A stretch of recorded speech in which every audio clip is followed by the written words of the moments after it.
কিছু মৌলবি আবার জুটিয়েছে, দেখছে আহলে সালাত যারা তো টেকা যাচ্ছে না, ওরা এখন দেয় কি জানেন, যদি খেজুর দিয়ে ফেটে দেন তাহলে ৩,৫৯৫ টাকা, যদি কেউ জব দিয়ে ফেটে দেন তার দাম এত। এই গাধা এই মৌলবিরা এই হাদিসের অর্থই বোঝে না। এখন আমাদের মৌলবিরা দেখছে অর্থ তার মজাব তো টেকাতে হবে আমাকে, তারা যাতে মানুষ খেজুর মেজুর না দিয়ে ওই ঘুরি ফিরে ওদের ৭০ টাকা ফেতরাই দেয়, ও সেই তালে আছে। এদেশের আলেমরা ইসলামের যে ক্ষতি করছে, এত ক্ষতি রাজনৈতিক নেতারা করছে না। একসময় যুব সংঘের স্লোগানের বিরুদ্ধে উত্তরবঙ্গের লালমনিরহাটে স্লোগান বেরিয়েছিল, সকল বিধান বাতিল করো, মযহাবী বিধান কায়েম করো। আহলে হাদিস আন্দোলন বাংলাদেশ, আসুন পবিত্র কুরআন ও সহিহ হাদিসের আলোকে জীবন গড়ি। এ কদিন পরে শুরু হবে, এবারে ফেতরা ৭০ টাকা, উদাহরণস্বরূপ বলছি, শুরু হবে না? কিছু মৌলবি আবার জুটিয়েছে, দেখছে আহলে সালাত যারা তো টেকা যাচ্ছে না, ওরা এখন দেয় কি জানেন, যদি খেজুর দিয়ে ফেটে দেন তাহলে ৩,৫৯৫ টাকা, যদি কেউ জব দিয়ে ফেটে দেন তার দাম এত। এই গাধা এই মৌলবিরা এই হাদিসের অর্থই বোঝে না। অথবা আর এবং এক অর্থ হবে, তোমরা ফেটরা দাও জব দিয়ে, খেজুর দিয়ে, আছে না এগুলো, শাইরিন ও তামারিন আছে তো, আও তো আমিন, অথবা খাদ্য বস্তু দিয়ে। এখানে একজন লোককে খেজুর দিয়েও দেবে, জব দিয়েও দেবে, কিছুই না, খাদ্য। তাদের দেশে এগুলো খাদ্য বস্তু ছিল, তারা এটা দিয়েছে। সারা পৃথিবীর লোকের খাদ্য কি খেজুর নাকি? কেউ খেজুর কি পাগল ছাড়া কেউ খেজুর খায়? একটা দূরে খাওয়া যায়, আর কে খাওয়া যাবে? কিন্তু এখন আমাদের মৌলবিরা দেখছে অর্থ তার মজাব তো টেকাতে হবে আমাকে, তারা যাতে মানুষ খেজুর মেজুর না দিয়ে ওই ঘুরি ফিরে ওদের ৭০ টাকা ফেতরাই দেয়, ও সেই তালে আছে।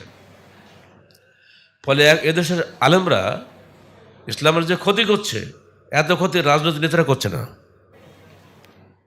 কারণ তারা তাদের সবার আগে মযহাব যেখানে তারা সেখানে। একসময় যুব সংঘের স্লোগানের বিরুদ্ধে উত্তরবঙ্গের লালমনিরহাটে স্লোগান বেরিয়েছিল, সকল বিধান বাতিল করো, মযহাবী বিধান কায়েম করো। জানো, ভুলে গেলে হবে না এগুলো সব। পত্রিকার সামনে নিজে পত্রিকা পড়ছি, আমার ওহির বিধান বলছে না, ওহির বাদ দিয়ে মযহাবী বিধান কায়েম করুন, যাতে গালের সাহেব স্লোগান বাংলাদেশে হারিয়ে যায়। জি না, মযহাবী বিধান মানুষের তৈরি, আর ওহির বিধান আল্লাহর প্রেরিত। ওহিতে কোনো ভেজাল নাই, নির্ভেজাল তৌহিদের প্রচার ও প্রতিষ্ঠা, এবং জীবনের সর্বক্ষেত্রে কিতাব ও সুন্নতের যথাযথ অনুসরণের মাধ্যমে আল্লাহর সন্তুষ্টি অর্জন করা। যথাযথ কেন বলা হয়েছে? যোগ বিয়োগ চলবে না। ডাক্তার সাহেব ওষুধ দিচ্ছেন, যা দিয়েছেন তাই না খেয়ে যদি আপনি নিজে একটু যোগ বিয়োগ করেন হবে? ডাক্তার সাহেব বলে দিয়েছেন, ভাই এটা ২০০ পাওয়ারের ওষুধ খাবেন হোমিওপ্যাথি, আপনি বললেন ২০০ পাওয়ার কেন, একটু বেশি খাবো, দিয়ে একসঙ্গে ১০,০০০ পাওয়ার চালিয়ে দিলেন, রাত্রি চিৎপাতে পড়ে থাকলেন, হলো? যত বেশি তত তো নেকি, ২ ৪ কেন ৫ লাগাই দেবো, সমস্যা কি? জি না, যথাযথ অনুসরণের মাধ্যমে আল্লাহর সন্তুষ্টি অর্জন করা। এরপরটা কি? আকীদা আমলের সংশোধনের মাধ্যমে। সংশোধন আমাদের তো সবসময় ভুল হতেই আছে, তাই না? এগুলো সংশোধন করাটা আমাদের কর্তব্য। আমার ভুল হচ্ছে, আপনার ভুল হচ্ছে, ছেলের ভুল হচ্ছে, মেয়ের ভুল হচ্ছে, স্ত্রীর ভুল হচ্ছে, ভুল তো হতেই হয়, মানুষ তো আমরা। কিন্তু এই সংশোধন কার্য সংশোধন চালাতে হবে, যেখানে ভুল হবে সেখানেই সংশোধন চলবে। তারপর কি বলেন? না, সংশোধনের মাধ্যমে সমাজের সার্বিক পরিবর্তন সাধন। একজন পরিবর্তন হলে কি সমাজ পরিবর্তন হবে? আর সমাজের একটা সাইড পরিবর্তন হবে, অর্থাৎ ধর্মীয় সাইডটা হলো, রাজনৈতিক সাইড পরিবর্তন নাই, অর্থনৈতিক সাইড পরিবর্তন নাই, সাংস্কৃতিক সাইড পরিবর্তন নাই, তাহলে কোন লাভ হবে? সার্বিক পরিবর্তনের মাধ্যমে।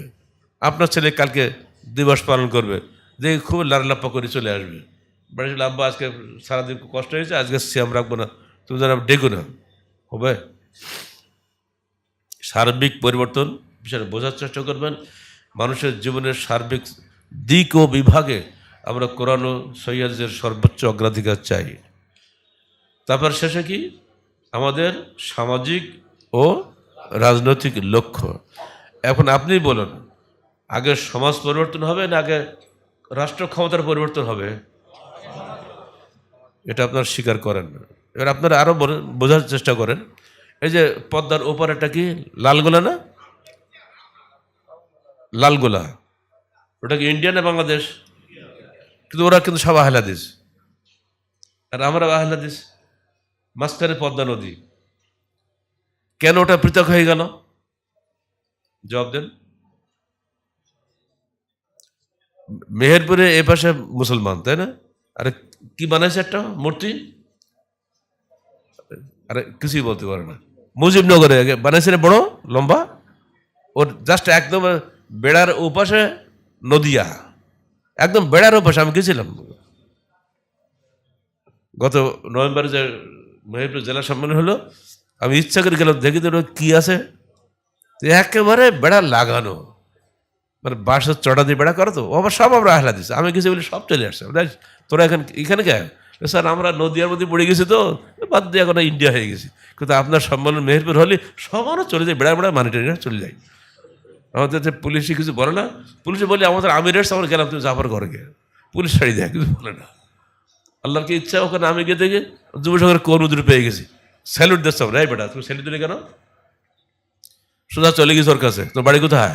স্যার বাড়ি জয়পুরহাট। কোন গ্রাম? স্যার কোমরগ্রাম। বেটা তুমি তো আহলে যে বাচ্চা। হ্যাঁ স্যার আমি আহলে দিস। তো আমার স্যালুট দিলে কেন সালাম দিতে পারলে না? স্যার কি করবো, এটাই আমাদের শিখাইছে, স্যালুট না দিলে সম্মান করা হয় না। আল্লাহর সম্মান সালাম, তাহলে তুমি 10টা নেকি পাবা, আর স্যালুট দিলে কিছুই পাবা না। তো স্যার আর করবো না। সঙ্গে সঙ্গে সংশোধন হয়ে গেল। কিন্তু আমার সঙ্গে 3-4 মাইক্রো ছিল, সরকারি লোকেরাও ছিল। তার এবার আপনি এরম ভাবে সংশোধন করেন। হ্যাঁ আমি এরকম লোক, যেখানে সংস্কার কুসংস্কার সেখানে সংস্কার হবে। পরে বলতে গেলে কিচ্ছু হবে না, ডাইরেক্ট অ্যাকশন হবে। নরম ভাষা বুঝে গেছে, যেটা আমার অন্যায় বুঝে গেছে না। এটাই এই পার্থক্যের মূল।